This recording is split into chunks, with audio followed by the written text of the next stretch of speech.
Hello दोस्तों, मेरा नाम सिद्धार्थ है और आज हम सीखेंगे कि अपरिमेय संख्या को कैसे सिद्ध करते हैं।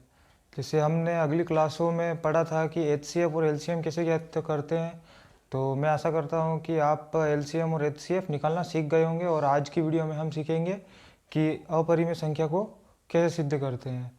जैसे कोई भी, क्योंकि इससे एक प्रश्न, एक सवाल तो बनेगा, एक तो एलसीएम और एचसीएफ ज्ञात करवाएगा या फिर आपको अपरिमेय संख्या सिद्ध करवाएगा।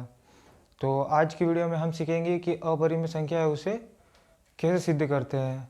उसको अपरिमेय संख्या को सिद्ध करने के लिए सबसे पहले दो प्रमेय है इसमें उपयोग में ली जाएगी। जो सबसे पहले प्रमेय है वो है कि मान लीजिए p एक अभाज्य संख्या है, मतलब p कोई संख्या है, अभाज्य संख्या कोई भी संख्या है। तो मान लीजिए p एक अभाज्य संख्या है। यदि p a स्क्वायर को विभाजित करता है, मतलब कोई भी जो अभाज्य संख्या है वो a स्क्वायर को विभाजित करता है, a स्क्वायर को विभाजित करता है, तो p a को भी विभाजित करेगा। मतलब अगर कोई अभाज्य संख्या है वो अपने ए स्क्वायर, मतलब यहाँ पे कह रहा है कि जो ए है एक धनात्मक पूर्णांक है। मतलब धनात्मक पूर्णांक, धनात्मक यानी पॉजिटिव, मतलब कोई भी संख्या जो नेगेटिव मतलब माइनस में नहीं हो, प्लस में हो। तो धनात्मक कोई भी एक संख्या है, मतलब जो अभाज्य संख्या है उसमें ए स्क्वायर की कोई भी संख्या है, वो अगर p अभाज्य संख्या में को विभाजित करता है, करेगी, तो p है वो a को भी विभाजित करेगी। मतलब जो भी कोई भी एक अभाज्य संख्या है उसमें कोई भी संख्या होगी जो सम संख्या होगी, तो वो क्या है, सीधा सीधा विभाजित करेगी। तो सीधा सीधा बात है, अगर कोई संख्या अभाज्य संख्या में ए स्क्वायर को विभाजित करता है तो p है वो a को विभाजित करेगा, जहां एक a पूर्णांक है। ये प्रमेय अपन प्रश्न करेंगे उसमें अच्छे से और सीख जाएंगे, क्योंकि प्रश्न में सबसे पहले ये प्रमेय भी काम आएगी। उसके बाद दूसरी प्रमेय है, यदि परिमेय संख्या हो तो हमें अगर अपरिमेय संख्या को सिद्ध करना है तो सबसे पहले उसको मानना पड़ेगा कि ये एक परिमेय संख्या है। तो परिमेय संख्या मानने के लिए जैसे दूसरी प्रमेय है कि यदि परिमेय संख्या हो तो इसे हम p बटा q के रूप में लिख सकते हैं। p बटा q के रूप में हम लिख सकते हैं। प्रमेय बोल रही है जहां p का मान 0 नहीं होगा, मतलब p बटा ये कौन सी संख्या है, अंश, दो संख्या है, लिख देते हैं जैसे 1/2। ये हर वाली संख्या, ये अंश वाली संख्या, दो संख्या लिख दी। ये तो अपरिमेय संख्या है, मान लिया ये अपरिमेय संख्या है, पर इसको रूट में लिखेंगे तो अपरिमेय संख्या है। जैसे ये अपरिमेय संख्या है, अगर 1/0 ये लिख दिया अपरिमेय संख्या है नहीं, क्योंकि q का मान कभी भी 0 नहीं आना चाहिए। ऊपर 0 आ जाएगा तो चलेगा, बट नीचे 0 नहीं आना चाहिए। इस प्रमेय से यही सिद्ध होता है कि हमें नीचे हर में कभी भी किसी भी संख्या में 0 नहीं चाहिए, नहीं तो ये अपन मान ही नहीं सकेंगे कि ये परिमेय संख्या है। तो परिमेय संख्या मानने के लिए सबसे पहली बात तो उसे हम p बटा q के रूप में लिख सकते हैं, और q का मान कभी 0 नहीं होगा।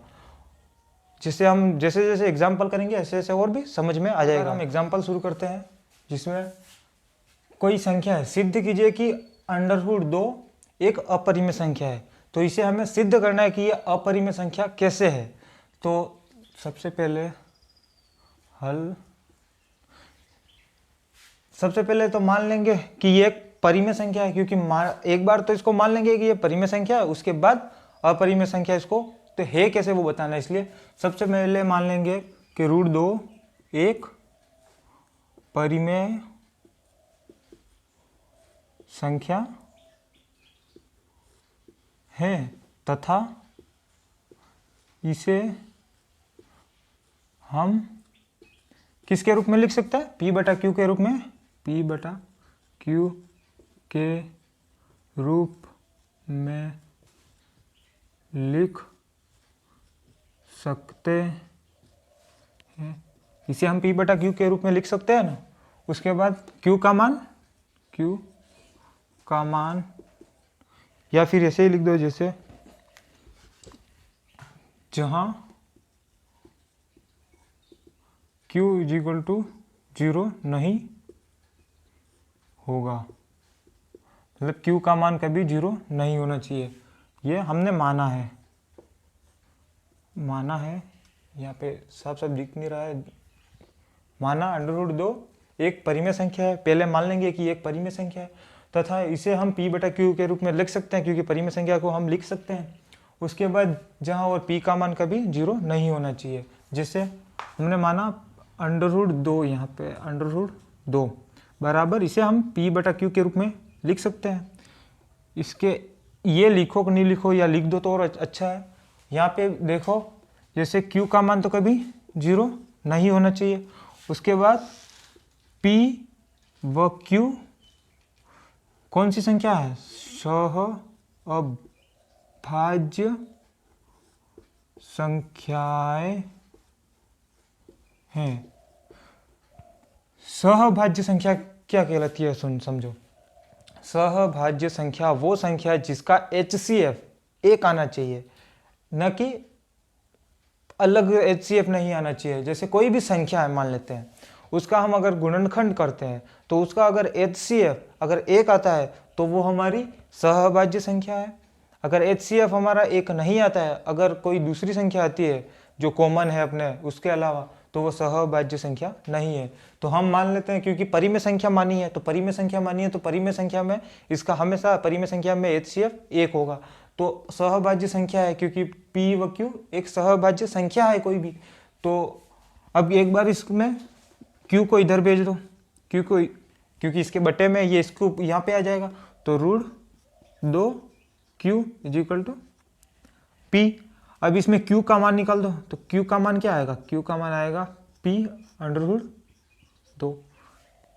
P Q का मान आया P अपन √2, तो P का मान आया। अब क्या है, यहाँ पे √2 है, अब √2 को हटाने के लिए क्या करेंगे, √2 है इसके ऊपर, यहाँ पे ऊपर रूट लिखा है, अंडर रूट लिखा है, इसको हम हटाने के लिए क्या करेंगे, दोनों पक्षों में वर्ग कर देंगे। तो दोनों पक्षों में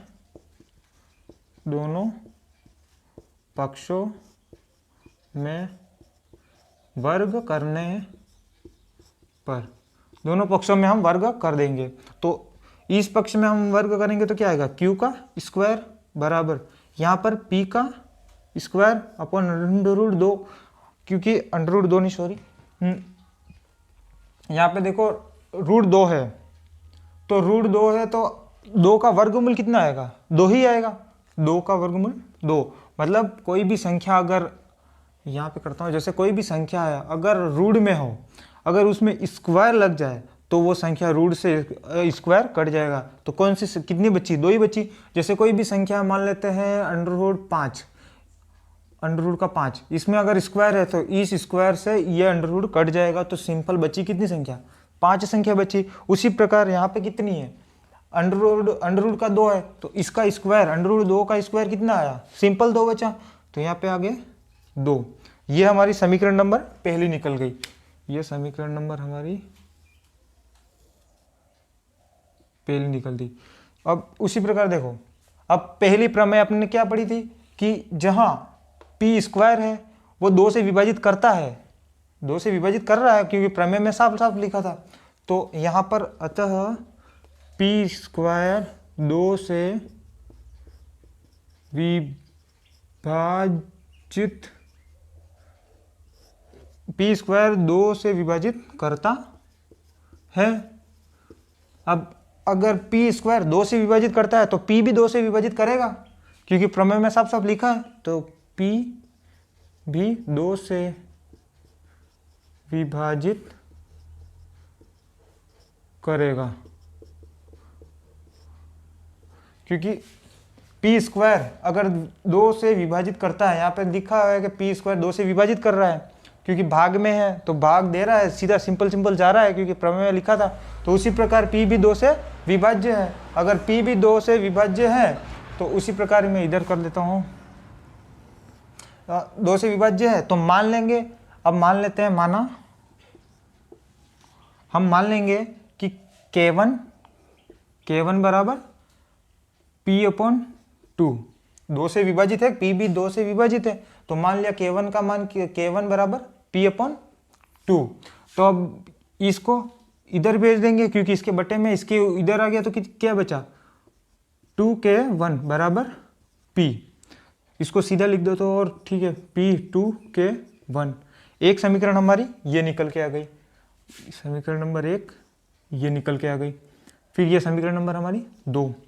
अब समीकरण 2, इसमें देखो p² का मान है यहाँ पे, तो समीकरण 2 से समीकरण 1 में हम मान रख देंगे। तो समीकरण 2 से 1 में मान रखने पर, समीकरण 2 से समीकरण 1 में हम p का मान रख देंगे। तो समीकरण 1 से समीकरण 2 से समीकरण 1 में मान रखने पर, तो समीकरण 1 देखो कौन सी है, q², तो q का तो स्क्वायर बराबर p की जगह ये आ गया 2k1, क्योंकि p का मान रख रहे हैं क्या, तो p का मान 2k1, तो 2k1।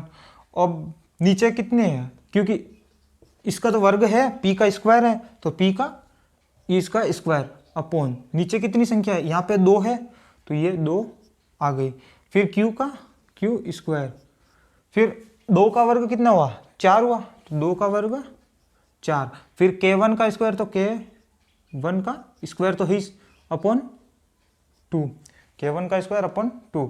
फिर इस 2 से इस मार्कर से करते हैं, 2 से 4 कटे कितनी बार, 4, 2 कटा, 2 से कट गया सीधा, 2 कम 2, 2 दूनी 4।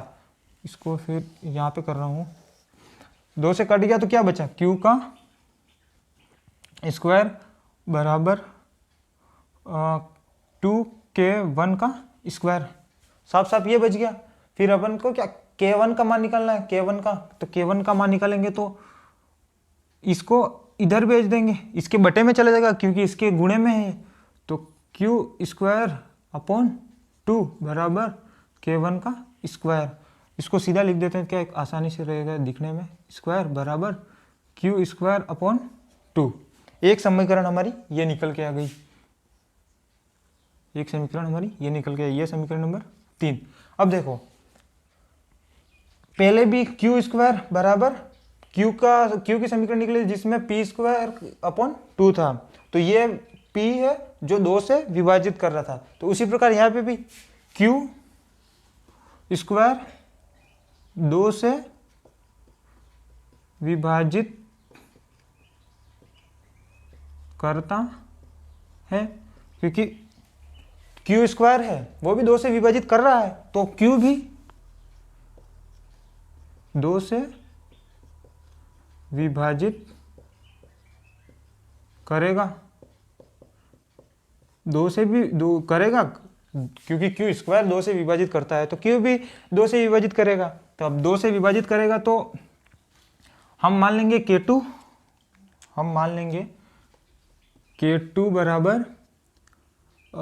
बराबर q अपॉन 2, k2 बराबर q अपॉन 2। अब एक समीकरण तो हमारी ये आ गई, दूसरी समीकरण हमने ये एक बार इसमें k2 का मान निकाल देते हैं, तो इसको हम यहाँ पर भेज देंगे, तो क्या आएगा, q का मान तो आया, ये q सामने लिख रहा हूँ, ठीक है, 2k2। एक समीकरण हमारी निकल गई, ये आ गई, एक समीकरण हमारी ये आ गई। अब देखो समीकरण नंबर ये 4। अब समीकरण 2, 4 और समीकरण 2, इन दोनों में देखो, तो इसको एक बार लिख देते हैं, समीकरण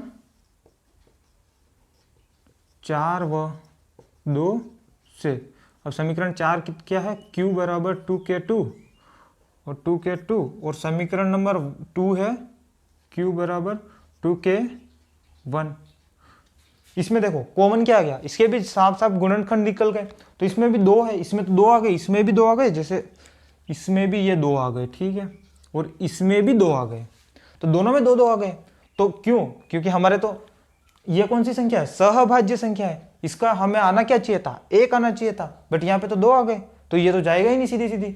हमने जो परिमेय संख्या मानी है वो सीधी सीधी जा ही नहीं रही है, कट ही नहीं रही है, सीधी सीधी जा ही नहीं रही है, मतलब ये एक अपरिमेय संख्या है। क्योंकि परिमेय संख्या हमने मानी, अगर परिमेय संख्या ये होती तो हमारा HCF 1 आना चाहिए था। यहाँ पे तो 2 आ गए, दोनों में मतलब दोनों में 2 कॉमन आ गए, तो कॉमन निकालने के लिए अपन ने क्या सीखा था, HCF होगा।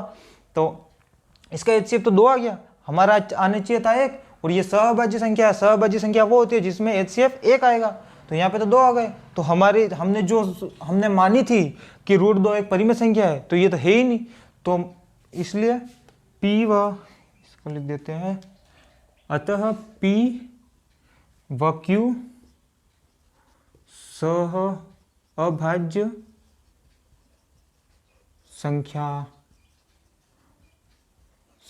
संख्या है, नहीं है ना। कोई सहभाज्य संख्या तब होती तब जब यहाँ पे इसका HCF 1 आता है, यहाँ पे तो 2 आ गए, दोनों कॉमन आ गए, तो HCF तो 2 आ गया, तो ये सहभाज्य संख्या नहीं है। अतः दिख रहा है, अतः √2 एक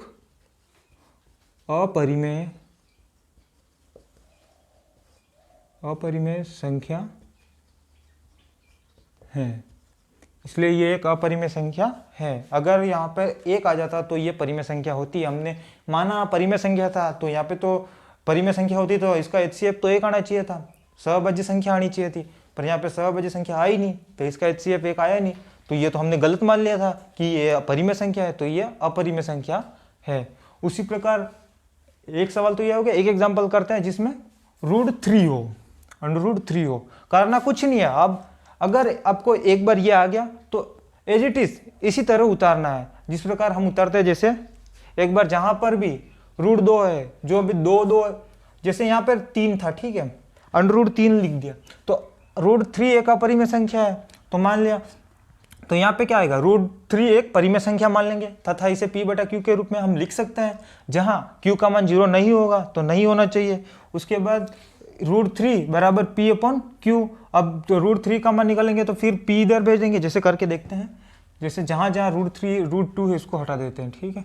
लैंग्वेज पूरी यही होगी। अब √2 यहाँ पे √2, फिर यहाँ पर 2 है, फिर यहाँ पर 2 है, यहाँ पर 2 है, करना कुछ नहीं है। जहां पर 2 है उसको हटा दो, यहाँ पर 3 लिख दो, समझना एक बार ही है इसको। ये 2, यहाँ पे थोड़ी प्रॉब्लम होगी, फिर ये 2, फिर ये खत्म, उसके बाद ये 2 गया, ये 2 गया, ये 2 गया, फिर यहाँ पर भी हटेगी संख्या क्योंकि यहाँ पे 3 आ जाएगी, यहाँ पर भी घट गई। देखो यह √3, तो माना ये √3 एक अपरिमेय संख्या है, तो फिर √3 मान लिया √3 एक परिमेय संख्या है, तथा इसे P/Q के रूप में हम लिख सकते हैं। तो लिख सकते हैं जहां Q का मान कभी 0 नहीं होना चाहिए, तो √3 लिख दिया, तो √3 को हम P/Q के रूप में लिख सकते हैं। फिर ये आपको लिखना ही है कि Q का मान तो कभी 0 होगा ही नहीं। उसके बाद P व Q सहभाज्य संख्या है, क्योंकि हम अगर परिमेय संख्या मान रहे हैं तो उसका HCF हमेशा 1 होना चाहिए, तो इसलिए वो सहभाज्य संख्या है। तो माना परिमेय संख्या ज्ञात करने के लिए सबसे पहले ये सहभाज्य संख्या है, तो इसलिए लिख दिया कि P व Q सहभाज्य संख्या है।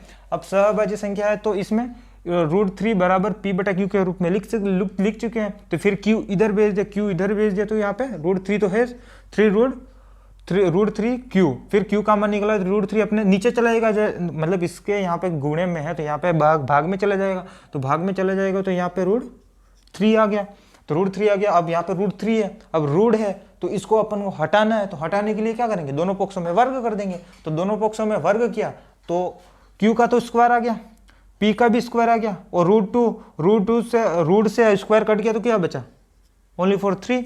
अब 3p² है वो 3 से विभाजित करता है, प्रमेय में हमने पढ़ा है, उसी प्रकार 3 से विभाजित करता है, तो p भी 3 से विभाजित करेगा, तो p भी 3 से विभाजित करेगा।